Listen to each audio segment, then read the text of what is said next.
understand there's a few issues that need to be addressed. Yes, Your Honor. Good morning. Andrew Allsdorf on behalf of the state. It came to my attention. Good morning. Good morning, sir. I don't think the microphone's on.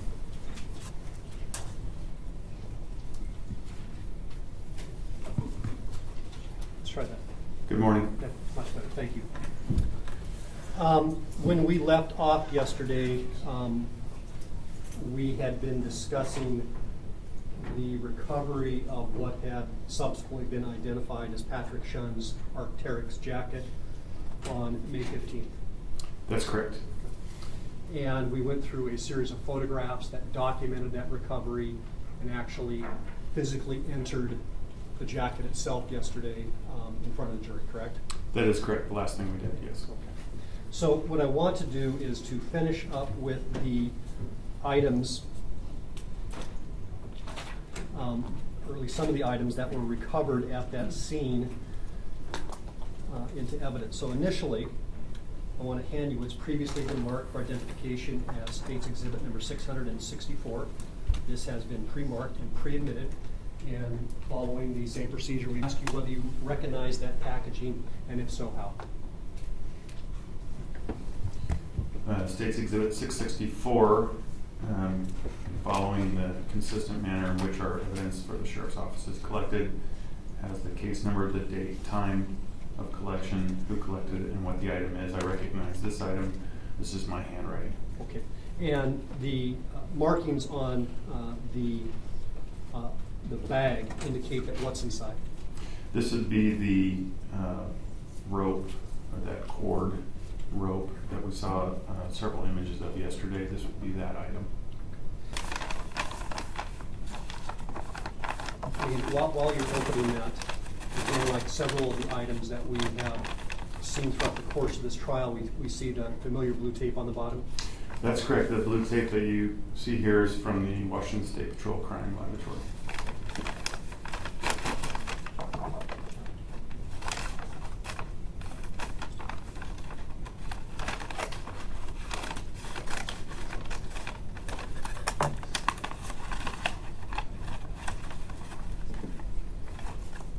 It does appear to be in the same condition as when I recovered the item and placed it into evidence. Okay. And Detective, if you could remove that cord and display that to the jury, please.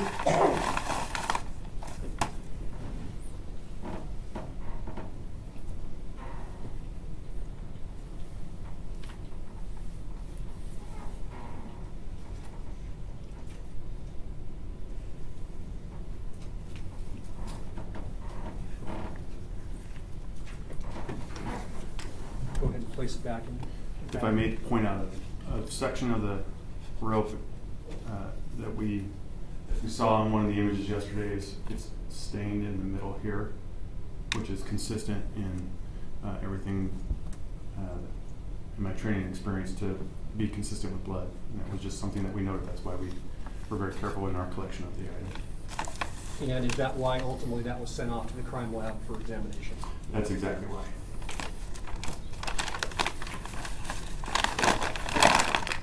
Now, yesterday there was some discussion about the manner in which that cord had been wrapped around the Ms. Queen, which was wrapped around the coat and the single nitrile glove. And again, I want to explore that just a little bit. Were there any particular knots or anything of that nature that was tied in? I don't recall there being any knots or any tight. It was almost as if the Vis Queen was wrapped around it and it was just sort of coiled around it, if you will, to just secure that in place. Make a bundle out of it? Yeah, exactly. And you indicated that this cord that we saw, that's in State's Exhibit number 664, appears to be consistent and similar to the cord that was tied to the back of the Land Rover. It does appear to be very consistent, yes.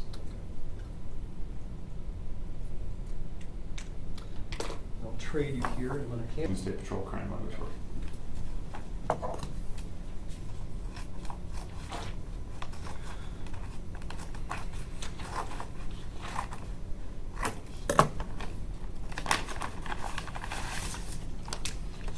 So as typical in many of the cases, there's an envelope. Inside the envelope, that's just to keep things together.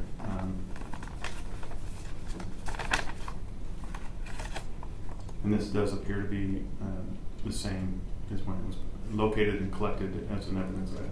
Okay. If you could go ahead and remove the piece of the nitro glove and then display that to the jury, please. There's two pieces here.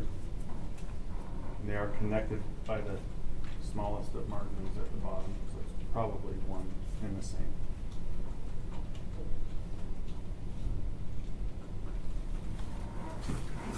And Detective, the location of black nitrile gloves at various scenes of relevance has been a consistent finding, correct? It has been consistent in many of the scenes that we searched in the locations of vehicles, yes.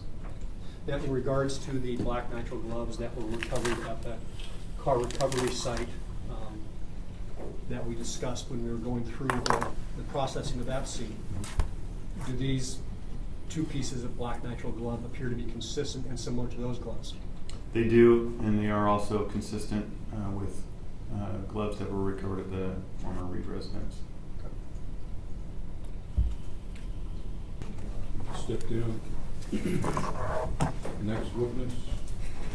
Your Honor, the state calls Charles Ewell.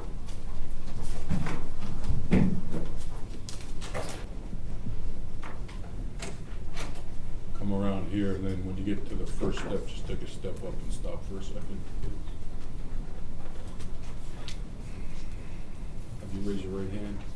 You swear affirm the testimony about to give this matter be the truth, the whole truth, and nothing but the truth? Yes, I do. You can be seated if you'll turn the chair around and adjust it in the microphone, please.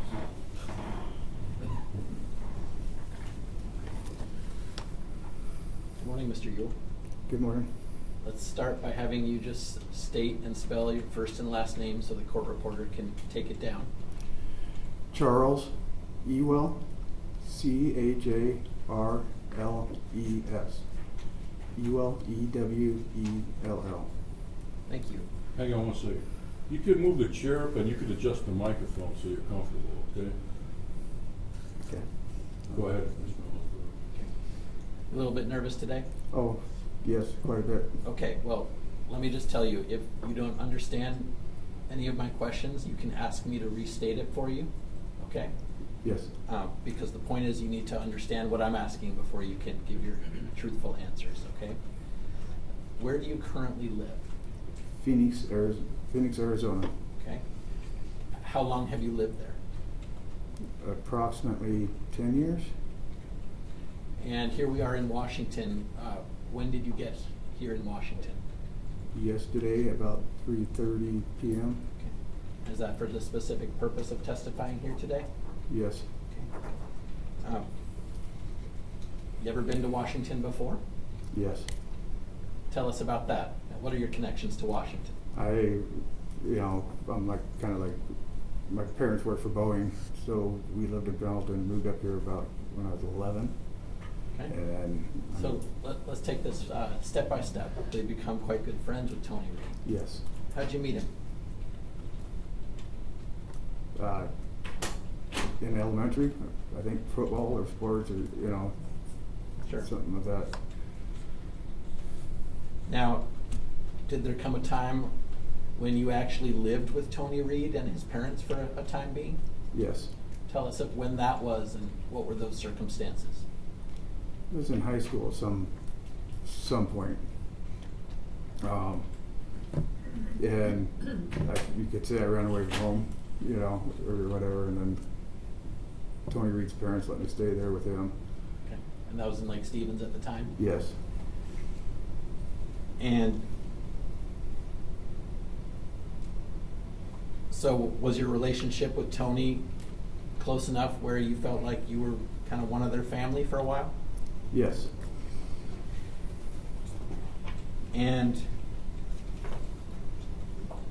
we're going to talk about April 2016 in a minute here, but Since April 2016, have you had any contact with Tony Reed? None whatsoever. Okay. But you do have a sister, right? Yes. And her name? I got two sisters. Uh, You're talking about Janet Sure. Ewell. Okay. And does she have a relationship with Tony Reed? Yes, she does. What is the nature of that relationship? Well, they live together. Okay. Other than that, but I'm not, you know. Now, do you know a person named John Reed? Yes, I do.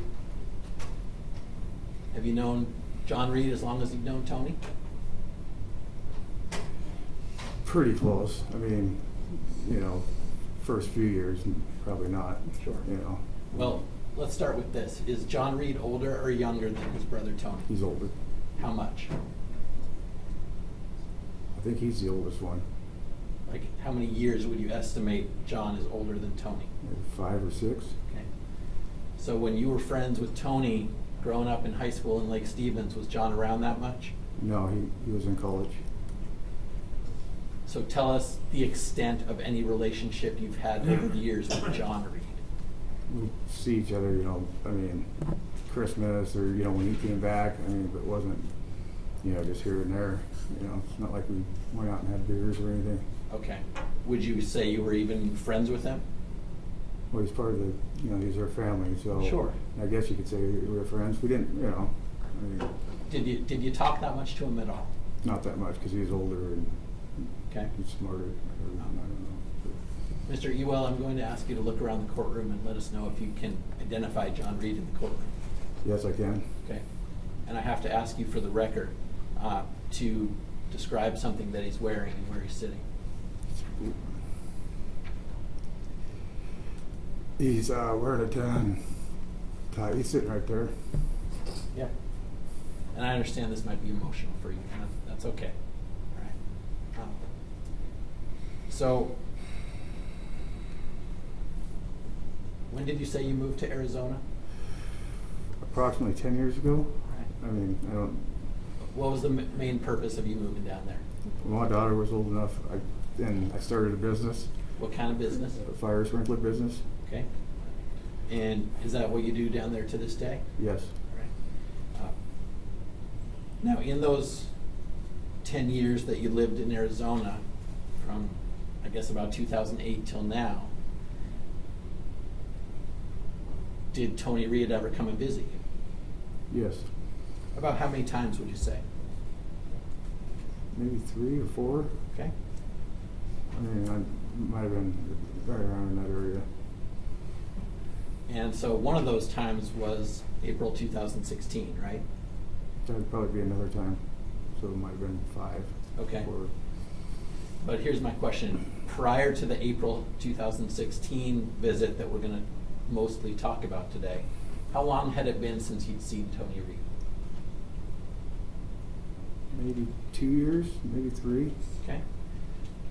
And in any of those 4, 5, or 6 times over the past 10 years that Tony Reed came down to Arizona to see you, was John Reed part of any of those visits? No. Okay. But was he part of the last one in April 2016? Yes.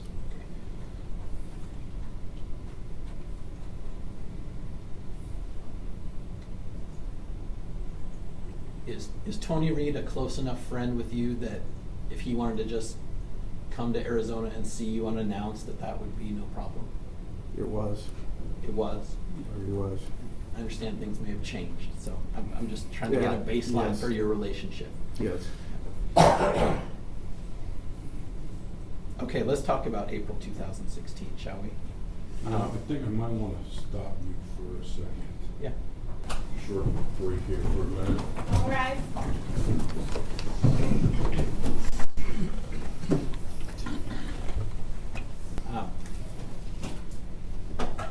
Were you living in a house or an apartment at the time? A house.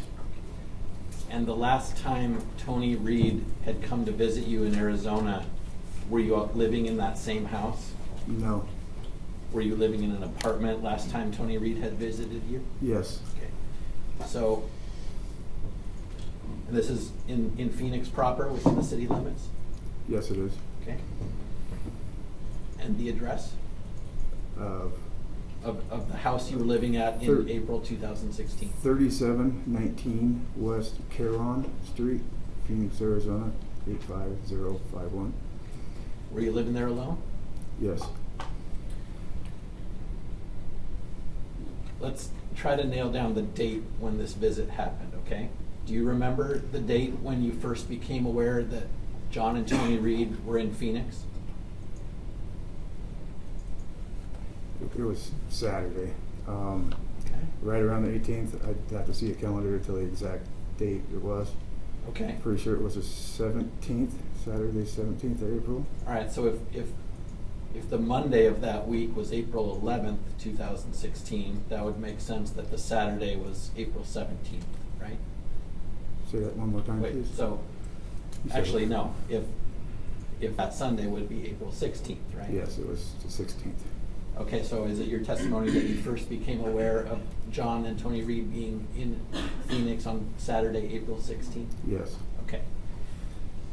How did you become aware that they were in town? I got a phone message on my phone. I got a phone. I didn't know who it was. So I didn't answer. I was at a barbecue. Okay. You were at a barbecue, you say? Yes. Whose house was that? Girlfriend's. A girlfriend of yours? Yeah. Okay. And And was that close by to your home on Karen Way? within 3 or 4 miles. Okay, but driving distance anyway? Yes. Yes. All right. And did you have a vehicle at that time? Yes. What kind of vehicle or vehicles did you have? I have a 2001 Chevy Silverado, and I have a 1993 Chevy, I'm not sure exactly, a Sierra maybe? Okay, so 2 trucks? Yeah, I have 2 trucks. All right. And so you're at this barbecue on Saturday, April 16th. You get a call, but you don't answer it. Do you check the voicemail? After a couple phone calls, Whose voice was it? Did you recognize it? it was Tony Reed's. Okay. And what was the message? Hey, we're in town. Where you at? We're going to Frank's house. Okay, so who's Frank? Frank is a friend of mine that lived up here too. He moved down to Phoenix about, I don't know, before me, a few years before me. Okay. And Frank's last name? Reba. And when you say he's from here too, he's also from Washington? He's from Lake Stevens. All right. Yes. Does he know John and Tony Reed? He knows Tony. Okay. Is he as good as friends with Tony as you are? Probably not. Okay. I mean, All right, so you get the message that they're at Frank's house. What do you do about that? sit there and talk for a while, you know, and thinking, because we had food on the barbecue. And I go, well, I'm gonna run, grab them real quick and take them to my house, and then I'll be back. Okay. And so did you do that? I went and got them, and then we took them to my house, and then we sat there for a little bit. So hold on. I'm gonna take this step by step, Okay, okay? sorry. Yep. Yes, So you drove from the barbecue at your girlfriend's house to Frank Reba's house? correct. And who all was at Frank Reba's? Well, Frank, John, Tony, and then there's Chris and a couple other people, because Frank was working on the cars. And so about what time was this on Saturday, April 16th, when you first saw them over there at Frank's? Everything's, you know, around 8, Okay. you know, right? 8 in the morning, 8 at night? Oh, 8 at night. Okay. Saturday night. Oh, Okay. yeah, and just Volkswagen. Red Volkswagen convertible? Yes. Okay. Do you recall making any observations about how Tony Reed was acting? No. Well, was it your understanding that they had just come long ways in their drive? Yeah. Okay. Well, were they excited to be there, having a great time at the barbecue, or how was Tony acting at all? This wasn't a barbecue at the time. I already left that. Understood. I don't know, they were just tired. You know, when you get done with a trip, you're kind of, you know, you're talking, you know, they were talking sports. Okay. I got a friend that watches everything. Okay.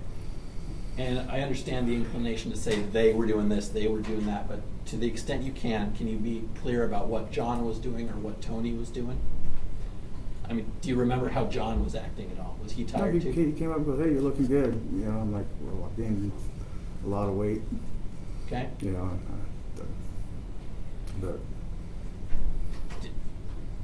How long were you at Frank's before you went back to your place, like you said?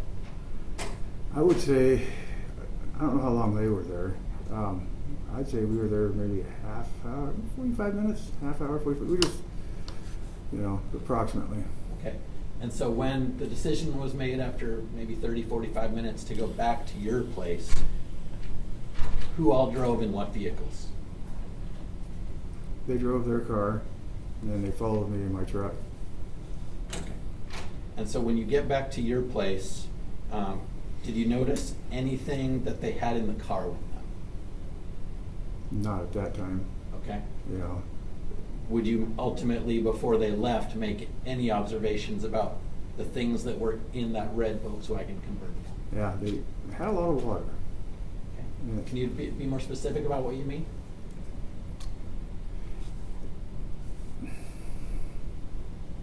When you know, you always take a kit. You always take extra oil. You take extra water. You know, when you go on a trip, you change your oil before you go. You know, you do all that. But they had jugs of water, and none of them were consistent with each other. They were all different shapes and sizes. Okay. About how many containers would you say? I think there was probably 6 or 7. Okay. I just thought that was.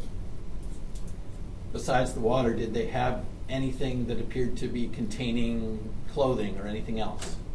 They had a couple garbage bags, I believe. Okay. Over the course of the time that they spent with you, did you ever notice John Reed with a cell phone? I think Tony had one. Okay. I'm not sure about John. So you do remember Tony having a phone? They had a phone. Okay. Well, let's try to be clear, if you Tony- remember. If you I remember. believe Tony had the phone. Okay. Do you ever remember seeing more than one phone or just the one? Just the one. Okay.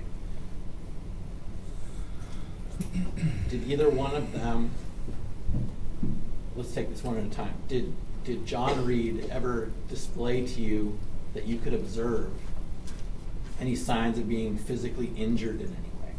No. Did he ever complain about anything like that? No. Okay. And what time do you think you got back to your place after Frank's? Around 8 or 9? 9? Okay. I mean,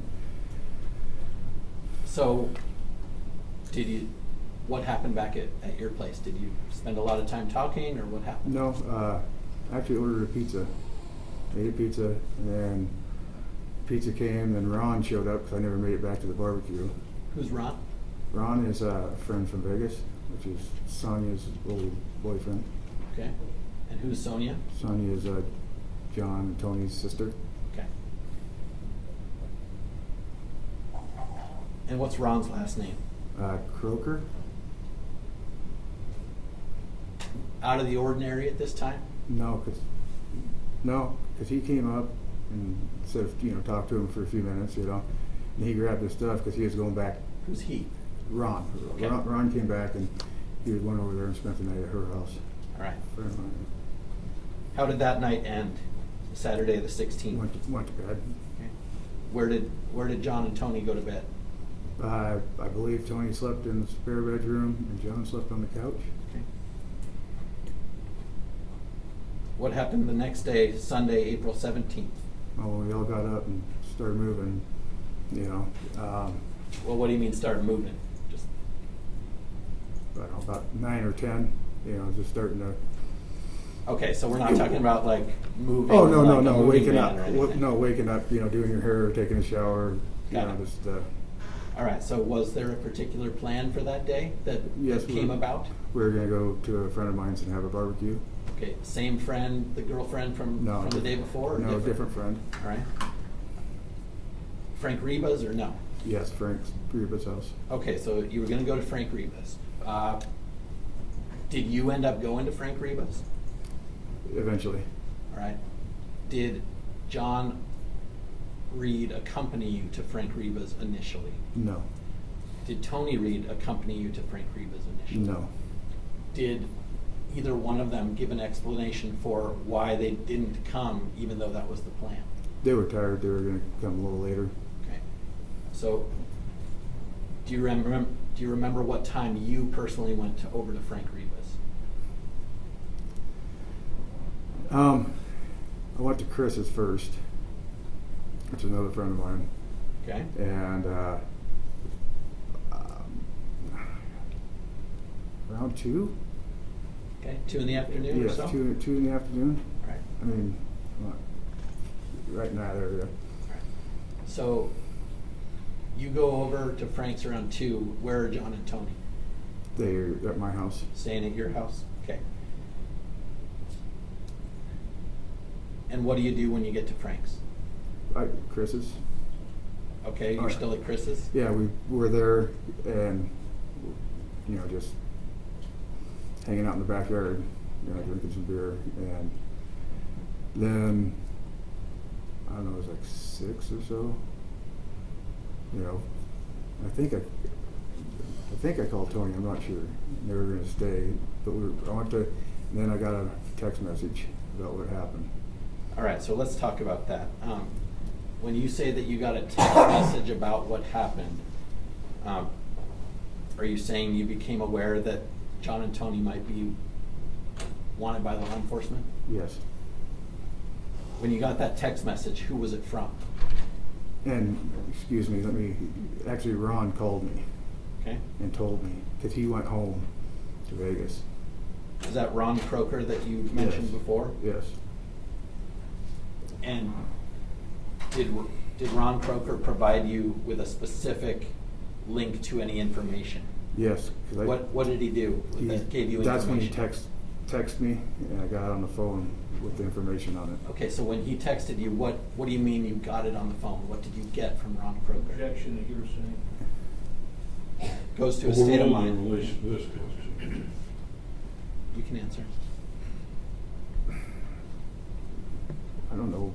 It had the face of Clyde and had the face of John and Tony on it. Say they were wanted for questioning. All right, was it a link to some sort of news or media account of, Yes. of what was going on? Yes. All right. Did it include the details that this was potentially a murder investigation? I am not sure. Okay, well, I believe it was at that. let me ask you this. When you read what you read in the news account, were you concerned? Yes. How concerned? Extremely, extremely. Yeah. Okay. And so you get this news from Ron Croker, you see the media news account. You're at Frank's when this happens, No, is that right? this is at Chris's. This is still at Chris's. So what do you do next?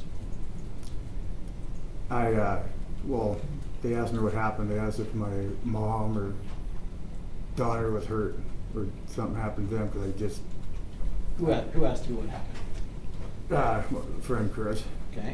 He goes, well, what is wrong? Mhm. I'm like, oh, nothing. And I walked outside and, and then I didn't know what to do. So then I, went to Frank's and When you didn't know what to do, why did you decide to go to Frank's? because I've known Frank for ever. Okay. And I didn't know what to do. I wanted to ask somebody what. And so did you talk with Frank about how you were going to handle this situation that you had John and Tony Reed at your house? Yeah, we sat and decided that we got to get them out of my house. And just first thing was just get them out of here, and then we'll figure out what's going on after that. Okay. Did you make any specific plans about how you were going to get them out of there? No, I went down there to tell them they had to leave. Okay. And so when you left, how long did you hang out at Frank's house before you went back to tell them that they had to leave? Maybe 4 hours, 3 hours. Yeah, Was that a pretty stressful 3 or 4 hours there at Frank's? it's been extremely stressful. 2 years. Sure. Were you drinking any alcohol during that time? Yes. Okay. Would you say that you were drunk or buzzed or what? I was intoxicated. Okay. And when you left Frank's to go back to your house, about what time was that? I'm gonna say 11, 12, I mean, This is Sunday night, the 17th? yes. And when you left Frank's, what car were you driving, car or truck? I was driving Frank's car. It's a gold Acura. All right. A gold Acura, you say? Yes. But had you driven to Frank's in something else? My truck. Okay. Yeah, So why the switch? because I use his car all the time. Okay. But you had your truck already. Yeah. So was there a specific plan made with Frank about the gold Acura? No, there wasn't. So you just decided to borrow his gold Acura Well, and his- leave your truck at the house? His daughter had a big box for her, I don't know, for her school project. It was in the back of my truck. Whose daughter? Frank's.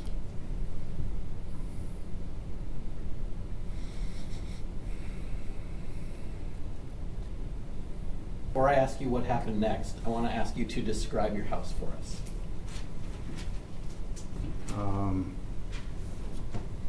Just give us a basic layout of the first floor.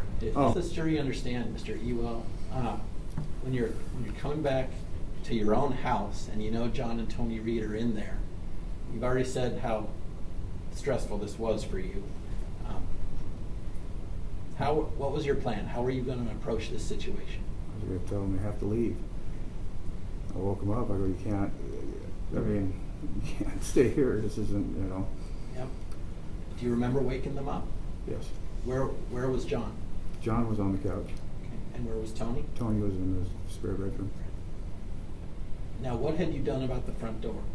I left them both open And why did you do that? so I could run out if I had to.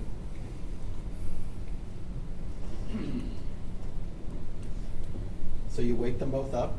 Did you, all three of you get together to talk about this? Yeah, they were all standing there. I was Standing in what room? the kitchen, or the, well, not really the kitchen. Right when you walk in, you got the kitchen, you know, and it's got that like a little bar, you know, and then you got the fridge, and it's small in there. So I was kind of standing where the hall you can hang a left, you know, or you can, you know, you're right there. So I was standing there. Okay. Would it be okay if you could do a little diagram for the jury about, just so they can visualize the kitchen and where everyone was standing? Yes. Can we have a illustrative?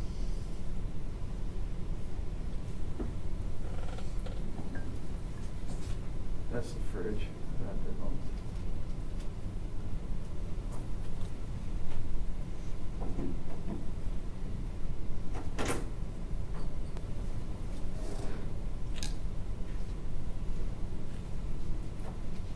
This is about 3 feet maybe, and I was standing right here. All right, so when you show us where you were standing, can you just mark that with an E? Okay. And then can you just go ahead? Yes. What happened next? Tony was sitting farther back in, and he walked past me and went and shut the door and locked the doors. Okay. And when you saw Tony Reed walk behind you and shut and lock both doors, what did that make you think? I thinking I'm in big trouble.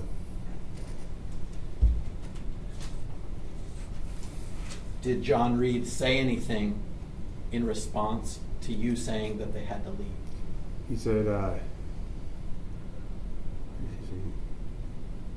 no, if we can just stay, it'll all blow over in a couple of days.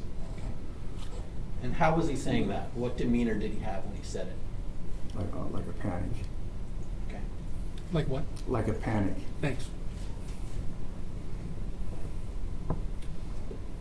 And what was Tony saying about the same thing?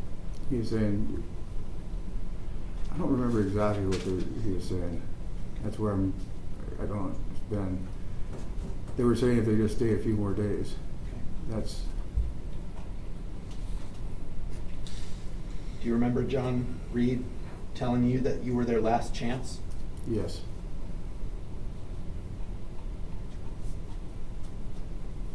Were they aggressive with you at all? No. Okay.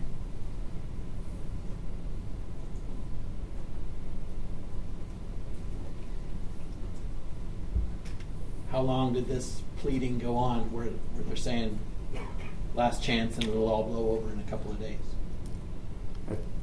It's hard at this time to judge any time whatsoever. It wasn't very long. Okay.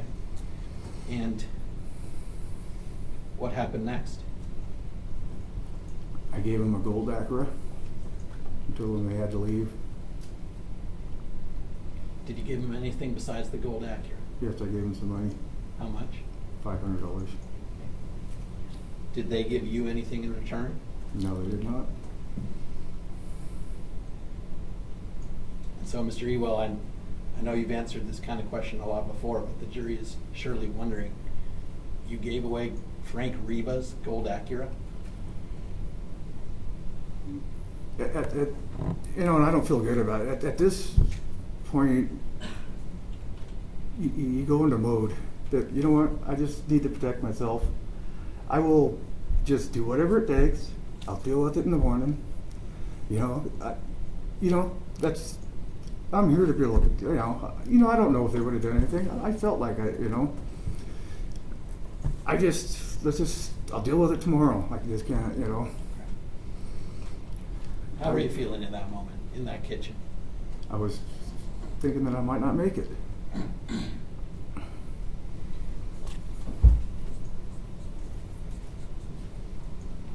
But you can probably also understand how specifically leaving your truck at Frank's and taking the gold Acura back to John and Tony might make it seem like that was the plan all along.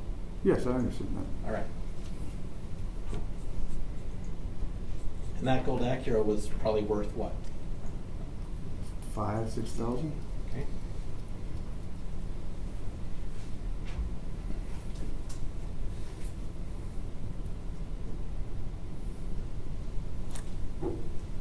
Car was gone. Yeah, I'll pay him back. I'll give him paid back. It's just, everybody says something about it. Sure. And so,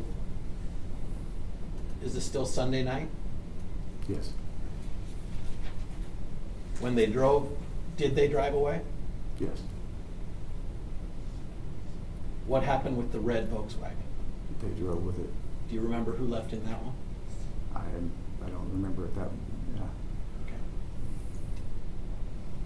Is it fair to say that both vehicles, the red Volkswagen and the gold Acura, between the two of them, John and Tony Reed, they left with both cars? Yes. Ever see him again after that? I never seen him again after that. Did you have an understanding of where they were going? No. Well, I kind of figured Mexico. Okay. I mean, straight. How far is Mexico from Phoenix, driving wise? I just know from what people say, 2 hours, maybe 3. Okay. Not very far. How fast was it before you were contacted by law enforcement about this whole situation? First thing in the morning. Okay. I had a doctor's appointment. So afterwards I went back and stayed the night at Frank's house. You tell Frank about what happened to his car? And you say it was just that morning, Monday morning, that Yeah. law enforcement contacted you? Yeah, I think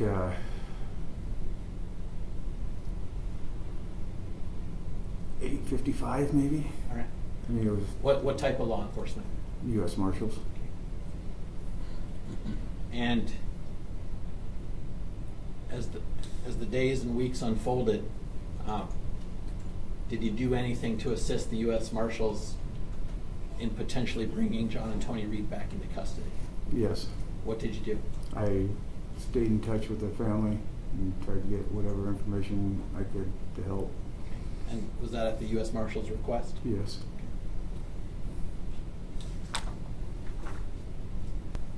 Thank you. I don't have any more questions. Cross-examination. Yes, Your Honor.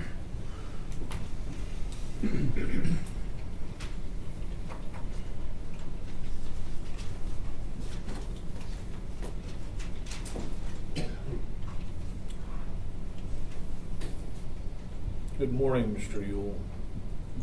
Good morning. So growing up, you were better friends with Tony Reed than John Reed, correct? Yes. When they visited down in Phoenix, at this time you were discussing, did you see them have any guns on them? No, I did not. Okay. Guess I'll just cut to the chase. Did John Reed tell you what happened up in Washington? No, he did Objection, not. hearsay. I'll let the answer stand. He told you nothing? Nothing. Now, you're under oath, Mr. Buell. Yes, I know that.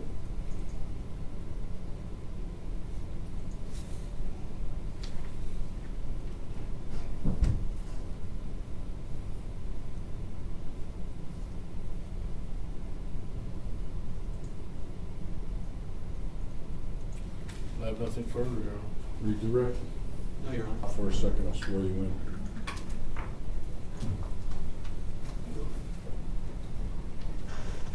Keep coming around.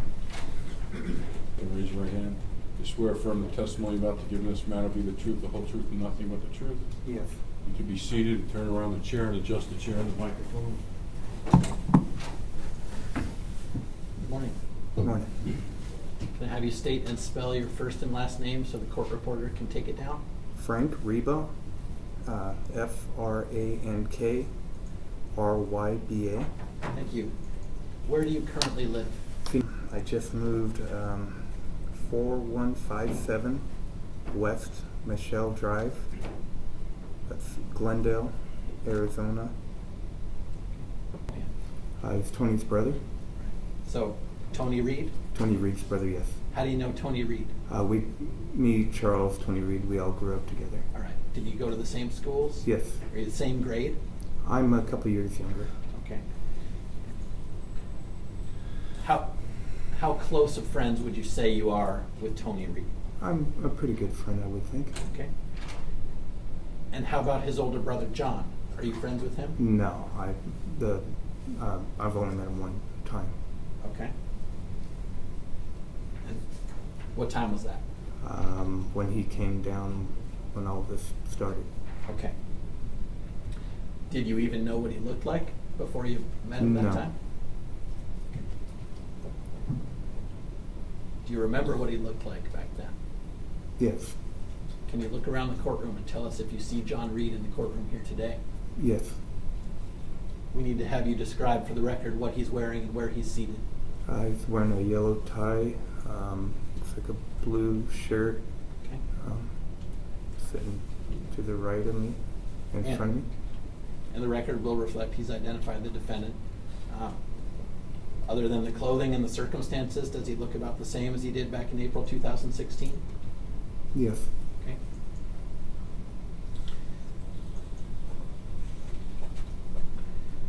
Now, before this April 2016 incident that we're going to talk plenty about, how long had it been since you've seen Tony Reed before that? He came down probably, yes, it's the Acura is my, just my beater. It's my get around car. And Charles owns a sprinkler business, and of course, the Acura got really good gas mileage, so he'd come get it when he had to go look at jobs and stuff like that. Okay.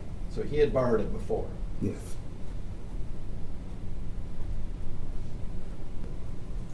What day or what time that was when Charles came to tell you about that in your garage? It would have been probably Sunday. Probably maybe 6 o'clock, give or take. It was just getting dark, or dusk, I guess you'd call it. So does Sunday, April 17th sound about right? Yes. When you learned all that, what was your reaction? Like, wow, this is crazy. They can't stay at your house, Charles. They gotta leave. Okay. Well, had you already seen John and Tony Reed when you learned that? Yeah, the day prior when they came down. Okay, so let's talk about that. Okay. Tell us when you first saw them. It was Saturday evening, probably close to the same time. Charles gave me a phone call, said, Tony's in town.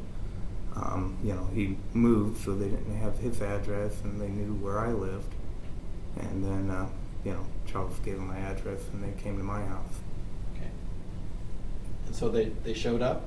Yes. Did you know who they were when they showed up? I knew who John or Tony was, of Sure. course, and Tony and John, look similar. Sure. So I took it for granted that was more than likely John. Were you introduced? Yes. Okay. And he was introduced as John Reed, Tony's brother? Yes. Okay. How were they acting when you first met them that Saturday? Objection, close respect. He left to lay a better foundation. Sure. so to speak. Based on what you could see about just how, let's take Tony first. When he showed up that Saturday night, did you make any observations that let you know how he was acting? I didn't notice anything, out of the normal. They're both pretty quiet people. Okay. So, not acting pan. No. Do you remember what kind of vehicle they arrived in? It was a red Volkswagen. Okay. Got together that they were actually wanted by law enforcement. What did you and Charles talk about what to do next? Objection, hearsay. Goes to their state of mind. I told him he needs to go over there and tell him they gotta leave. You're wanted for, double homicide. We can't stay here. We got a good life here. We don't need this in our life.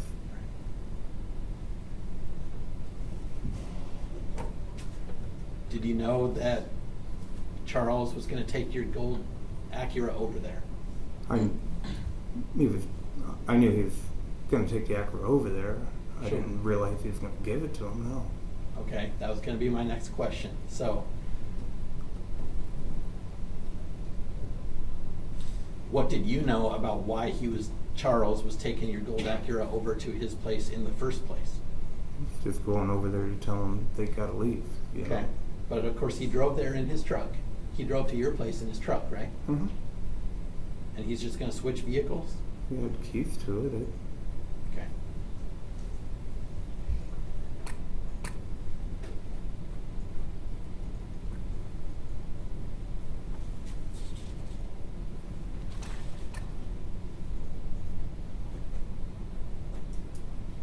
No.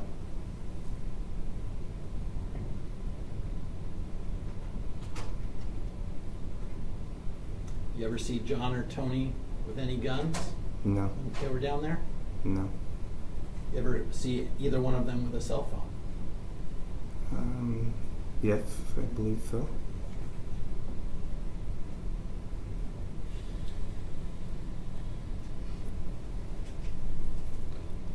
Do you know if Charles ever got anything in return for the gold Acura? No. Do you recall telling a detective, quote, he might have? Yeah. What do you mean by that? Well, I mean that, he might have, but he didn't tell me about it. Okay.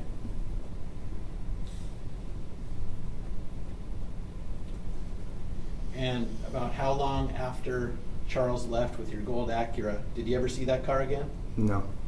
About how long after he left with your gold Acura did you get contacted by law enforcement? The very next day, probably Monday around 9 o'clock, 10 o'clock. Did you tell law enforcement what you knew? Yes. Okay.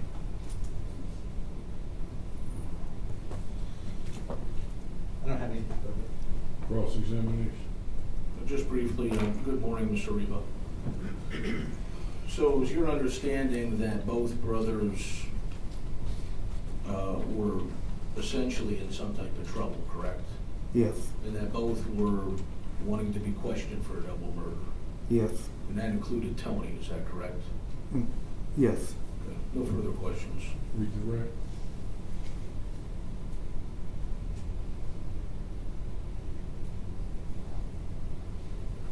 Ever notice John or Tony with any obvious physical injuries when you saw them that time? No. Nothing further. Anything else, Mr. Step Down? Next witness?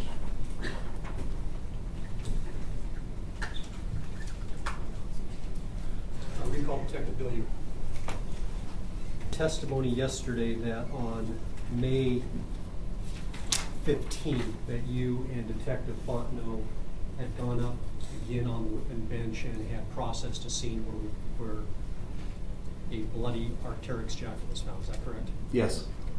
Now, I want to talk to you about the time frame and the days immediately preceding that. Without getting a scene of the jacket that Tony Reed had turned himself in. That's correct. And what plans did you or any other detectives in the Major Crimes Unit make to go pick Tony up?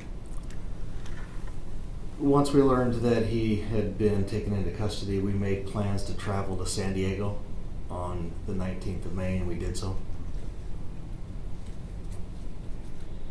And when you went down to San Diego, where did you pick Tony up at? The next day, May 20th, Detective Fontenot and I traveled to the San Diego County Jail, which is downtown San Diego. We had been in contact with that facility. They knew we were coming. We were led into the jail and took custody of Tony Reed. And then ultimately, on that same date, did you transport him back to the state of Washington? We did. We flew back with Tony Reed from San Diego to Seattle. Once we landed in Seattle, we turned Tony over to other sheriff's office units. Okay. And what did they ultimately do with Mr. Reed? Tony was transported to our jail here in downtown Everett. Okay, on what date? That would have been May 20th, 2016. Yes, sir. Could you describe where that interview took place and who was present? We had the opportunity to interview Tony Reed here in this building up on the 4th floor where our office is located. There were a number of people present for that interview. Who? Myself, Detective Fontenot, Detective Walbotny, Tony Reed, Tony's attorney, Mr. James Kirkham from Ellensburg, and Mr. Kirkham's private investigator.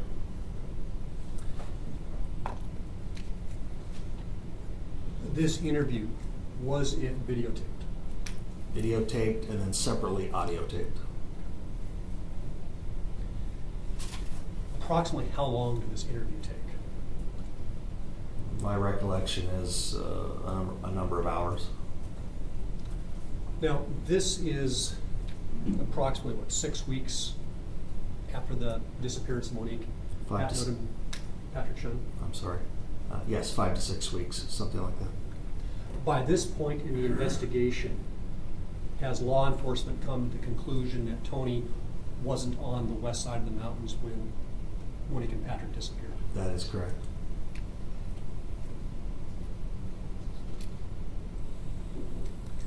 Now, again, without getting into the specifics, during the course of this interview, did Tony describe his initial involvement with the bodies of Monique and Patrick? Yes, he did.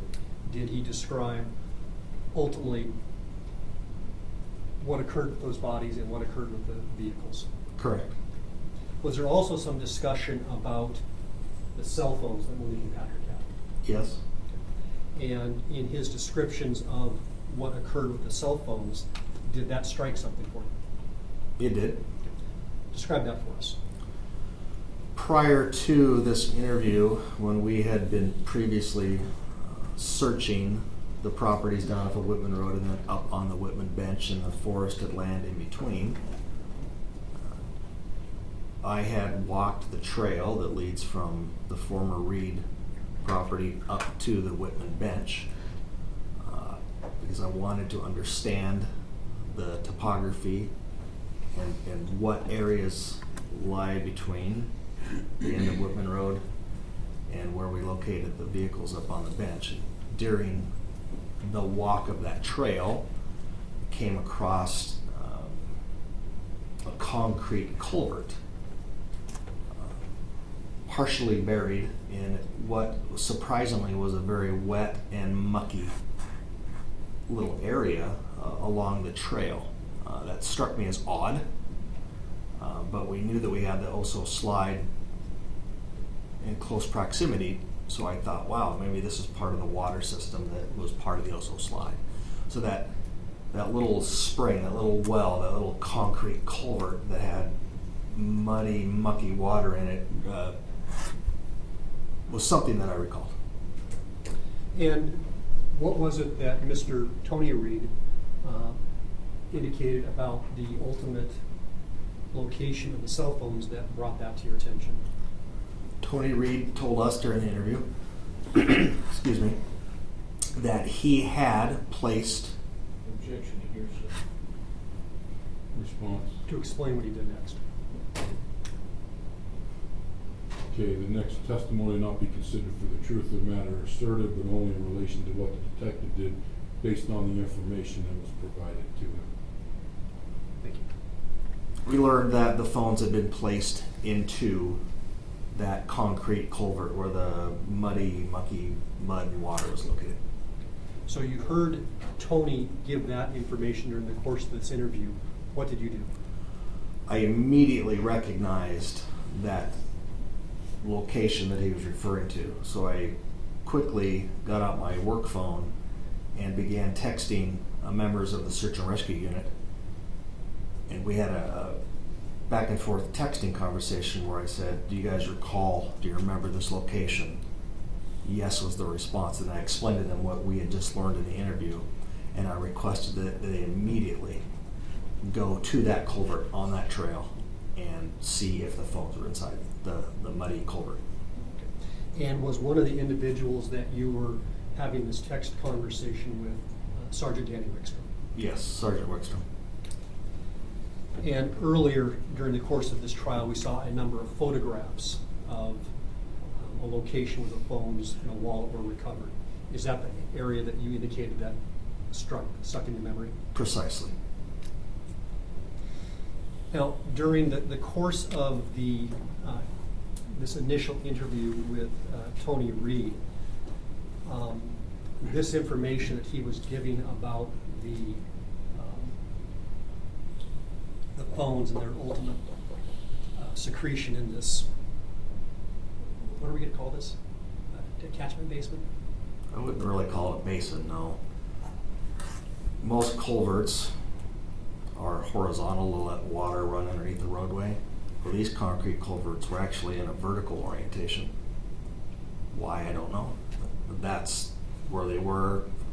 So we at first called it a spring, then we started calling it the concrete culverts so that everybody understood the location itself. Okay. Well, we'll call it a concrete culvert then. That's fine. Prior to Tony describing the ultimate disposition of the cell phones, had you, or to your knowledge, any of the other detectives in the Major Crimes Unit had any idea where Monique and Patrick's phones had ended up? No.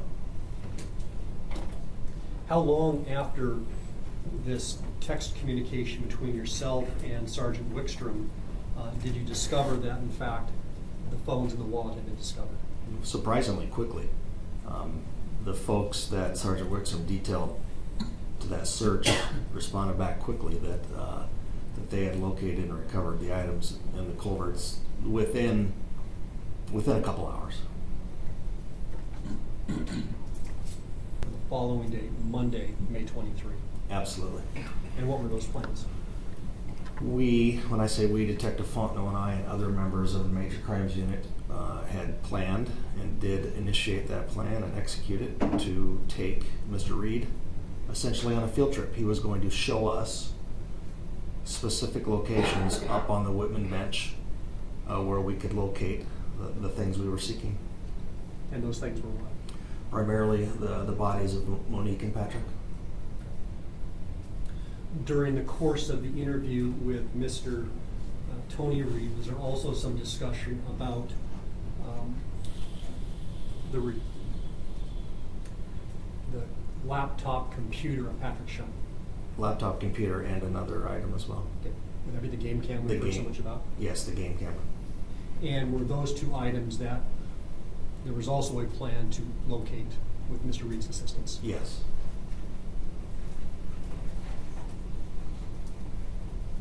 So on this field trip that you've described for us, kind of walk us through what the plan was, what the procedure was, and how that was going to work. Because Tony Reed was in custody across the street at the Snohomish County Jail, we made arrangements with the staff there to take custody and responsibility for Mr. Reed. We borrowed one of the jail vans. Mr. Reed remained in the prisoner area of the van while Detective Fontenot and I operated the van. We had a caravan of law enforcement vehicles that went with us, all from the Major Crimes Unit and Search and Rescue. And we drove up to the Whitman bench, where we had been numerous times by now in this investigation. And Mr. Reed would have us stop at the locations that he needed to point out to us, where we needed to find Monique and Patrick and the other items.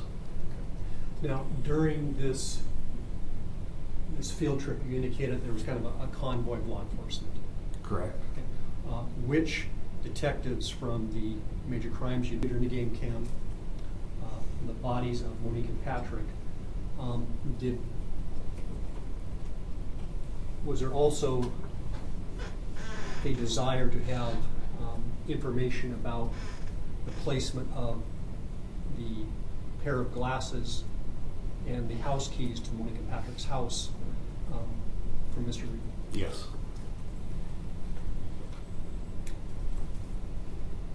So Tony Reed was giving you information that you later acted upon. Excuse me. So we take measurements from Mr. Reed's former home, John Reed's former home. And we're driving up those roads, up North Brooks Creek Road, which then turns into the Weyerhaeuser logging roads, which then turns into the decommissioned logging roads. At 11.6 miles approximately is a narrow vehicle bridge that I believe Deputy Peter Teskey has already explained. That goes over Brooks Creek. And it was there we made our first stop. And that is where Mr. Reed explained how the keys and the glasses came to that location. When did he tell you? That he and John Reed had stopped there. I believe it was Tony was urinating from the bridge and threw the items off during that moment in time.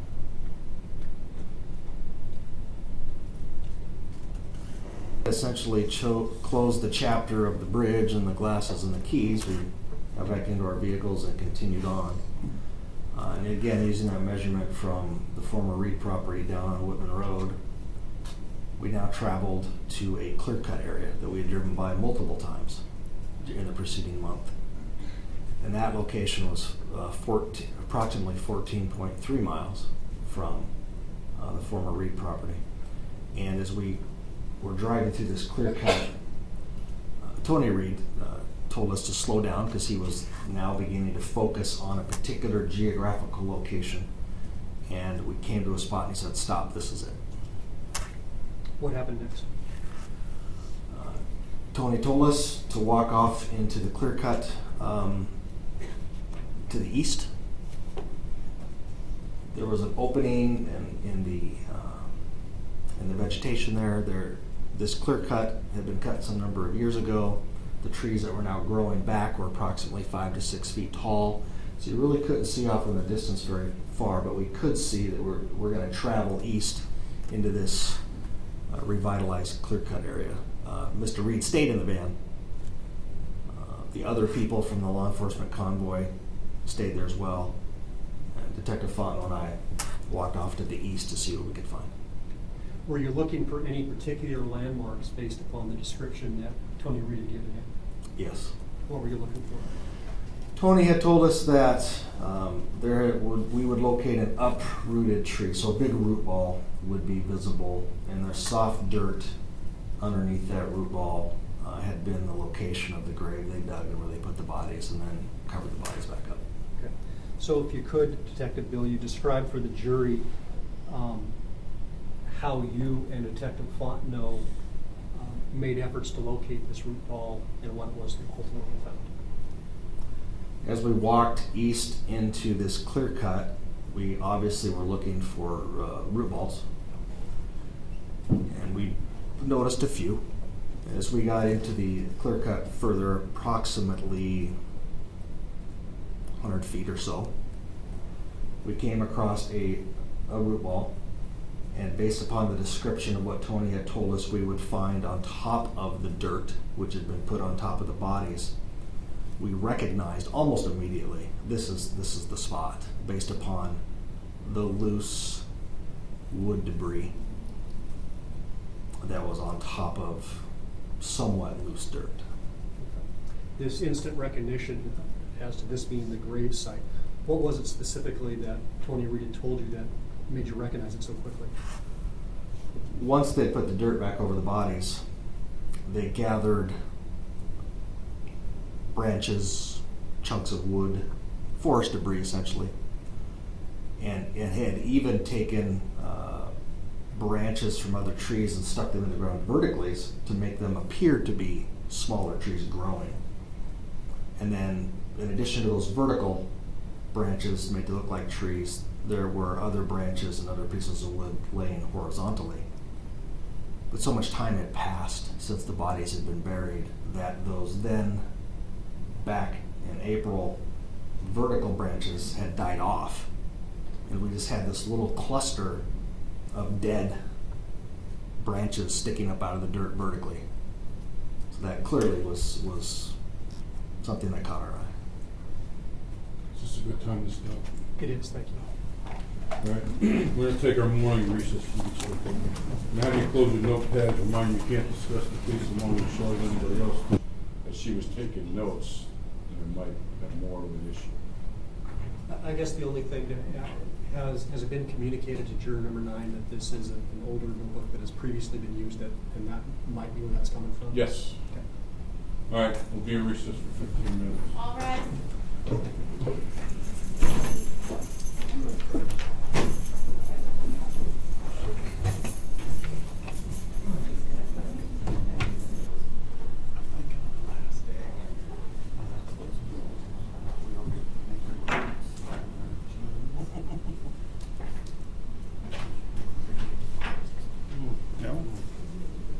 It's not really my style.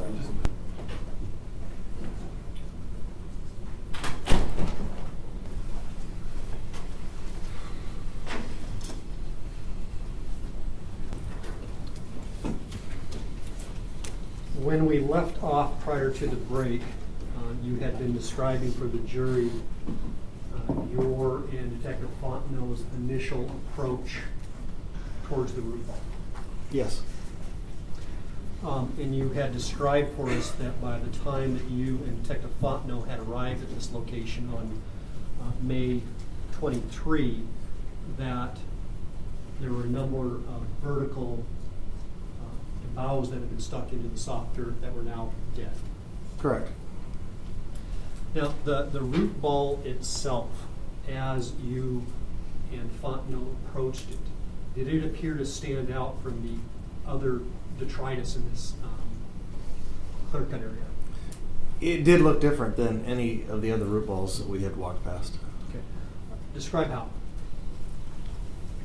The other root balls didn't have that amount of debris, forest debris, adjacent, and none of them had the vertical dead tree boughs. Now, based upon the information that Tony Reed had given you prior to you and Fontenot exiting the vehicle, was it fairly obvious to you that we were now at this point looking at the grave when we get back? Yes. Is there any effort to exhume the bodies on that day, Monday, May 23? No. Why not? That process is going to be lengthy, very methodical, very detailed, and we will need additional resources. So at that point, we simply note the location and begin planning for the next day's full day operation. What efforts, if any, were made to secure that location? A uniformed patrol deputy was assigned to drive up there and spend the night. What we now knew to be the body location. So describe that process to the jury. Detective Fontenot and I got back into the van with Tony Reed. The rest of the caravan were in their vehicles. We then followed Tony's directions, which again were on the roads we'd already driven countless times. We continued south to a intersection of roadways, logging roadways. Went left, traveled a little further, went left again, and this was the route essentially to get to the vehicle location from the body location. And it was during that drive that Mr. Reed indicated to us, okay, stop again. And on our left was a overgrown, something between a trail and a logging roadway. Just a little spur road, I think would be a good way to describe it. That if you were to follow it, would actually take you back into the clear cut where the bodies had been located. But he said it's down there. We noted that location, and I gave that information to Detective Conley ultimately, who was then tasked with initiating the search and recovery operation for the computer and the game camera body.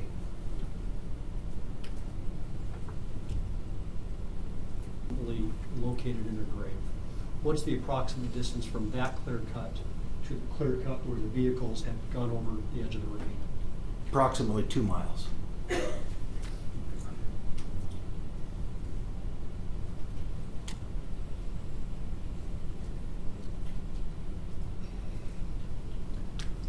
So Mr. Reed has described how the keys and the glasses end up in the creek. Yes. He's led you to what ultimately ends up being Monique and Patrick's grave. Yes. And he points out a location that ultimately is going to be searched for a laptop computer and a game camera. Is that correct? Correct. How long did this field trip that you described for us take place? It was a number of hours. And then ultimately, after these locations were pointed out by Mr. Reed and security efforts were made, what ultimately was done with Tony Reed that night? The caravan departed. We drove the van back to the jail across the street here and returned Tony Reed to the custody of the jail staff.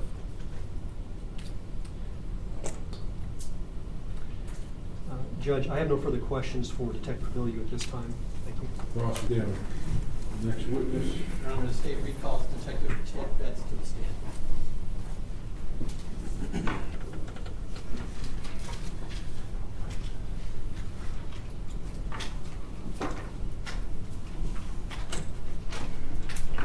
If you take the stand, you're still on the road. Thank you, sir.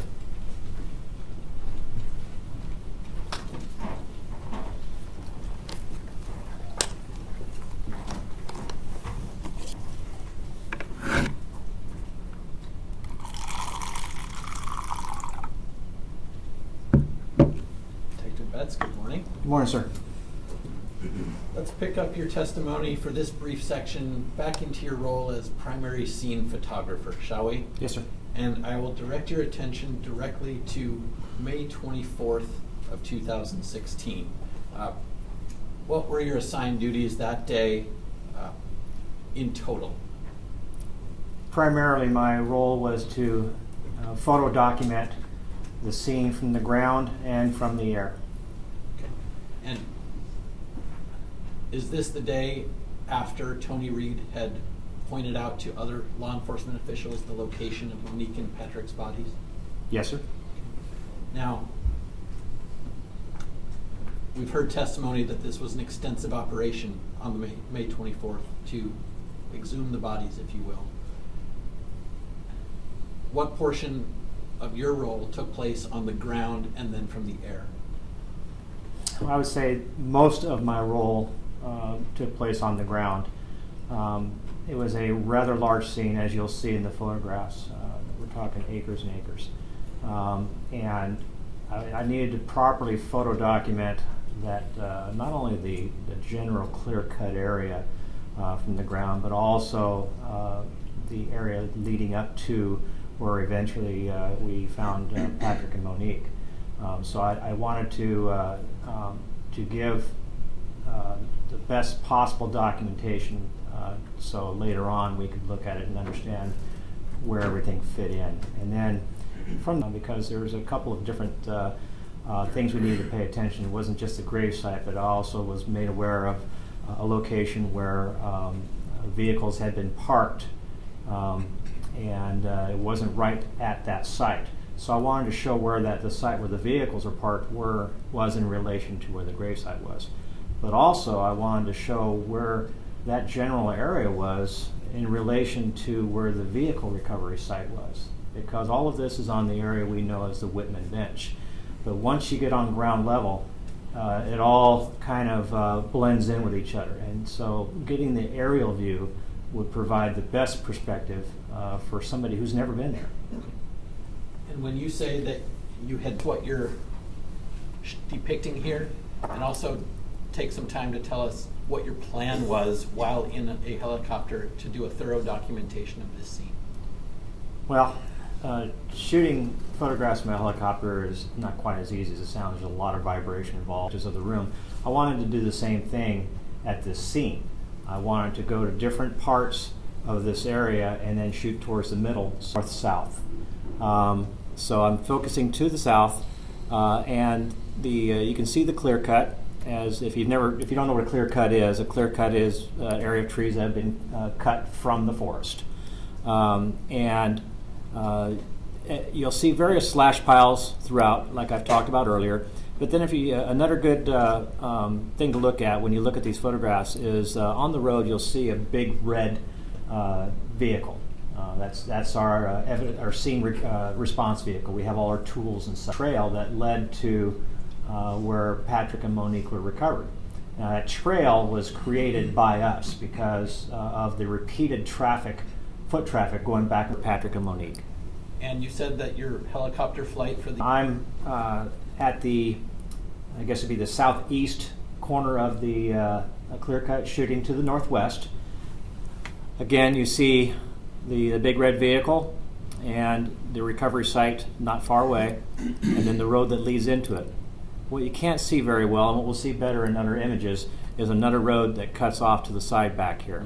And that's where I was told the vehicles that John and Tony had driven had parked them. That's where they were parked while the burial was being done in this location. Okay. How about 378? In States 378, we've flown more toward the center of the clear Kill site? Certainly. When we conduct an exhumation like we're doing here, a recovery operation, everything in that site is important, from the twigs and sticks that are on top of the ground to all of the dirt that's there. So what we do is we take that dirt is hand dug out, placed in buckets, and taken to a sifting station, is where you're seeing this being done right there.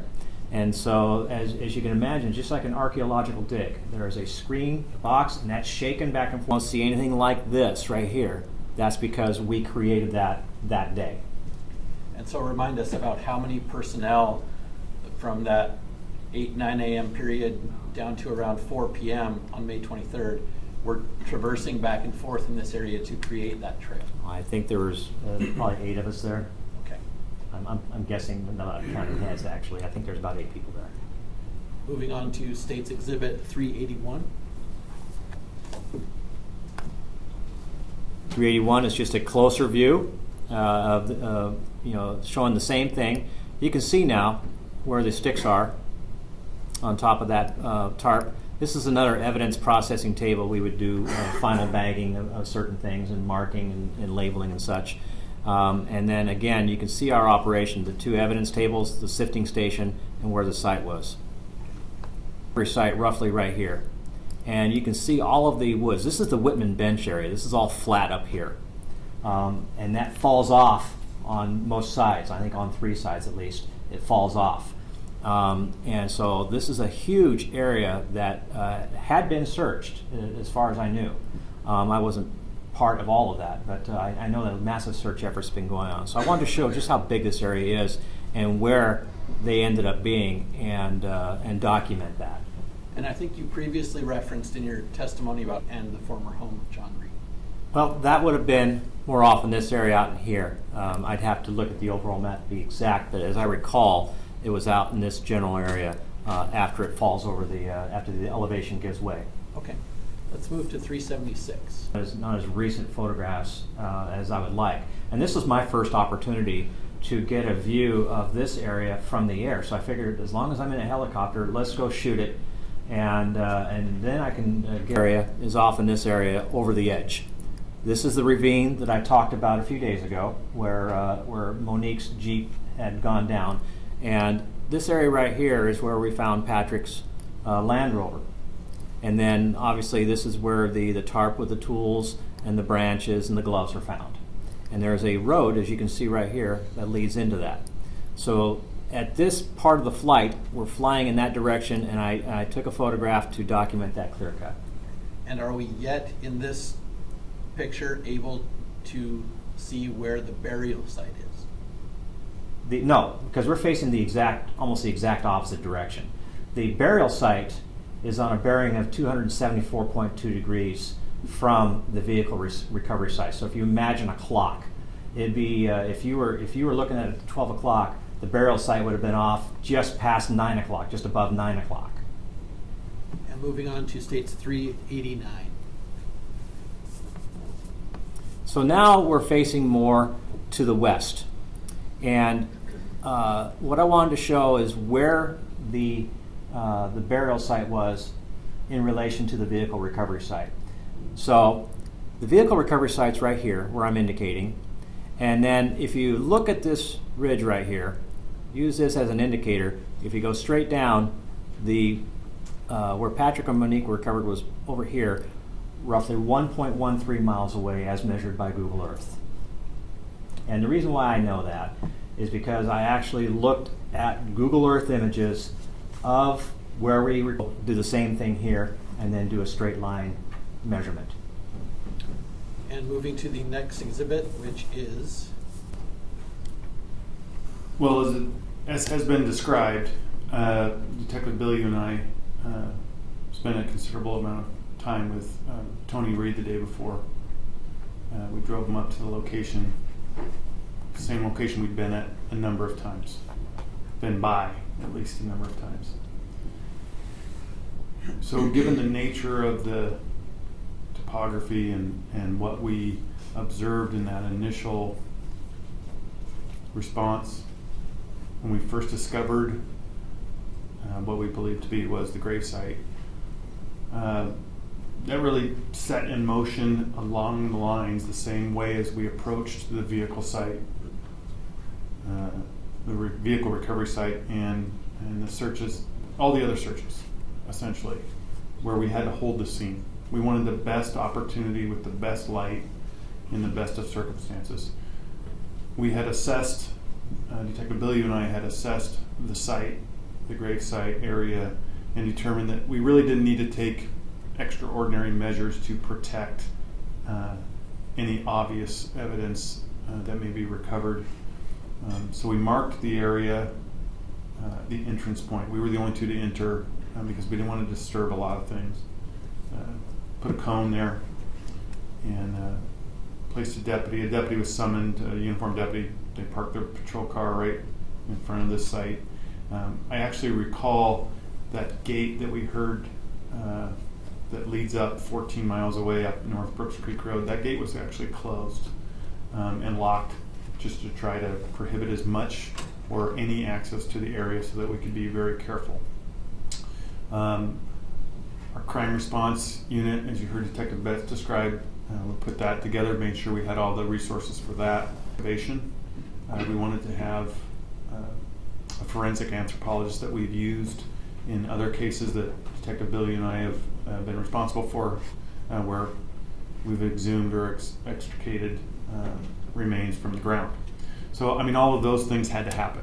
So the day we left, we made those plans. We were going to meet up, caravan up, and begin our process of, as we've seen over and over again, essentially the same way to process a crime scene. Now, I would assume in your years as a... Yes. Okay. Just briefly walk us through that, and then we'll kind of go through what actually happened here. really the best description that I've heard, and it's stuck with me, is peeling an onion. It's taking one layer at a time, documenting from the outside in what we're observing at the moment, and then taking one layer off, documenting what we're finding, observing, taking our time, taking the next layer off, and just piece by piece by piece until we feel like we've completed the process, however long it's going to take. Through 374. I'm going to ask you to take a look at these briefly and then indicate for us whether collectively you recognize what those are.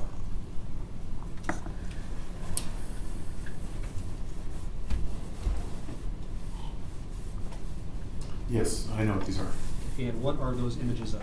These depict the ground search and recovery of the remains of Patrick and Monique. So, Good bets. next 353. And again, orient what our perspective is here. Okay, orient us here. Sure. So now we've made our way. We've closed in. We've been to the north. We've been to the south. We've had our perspective shot. This is the cone here that I discussed placing. We're going to make our way in here. This is not the root ball. It is in fact a slash pile root ball.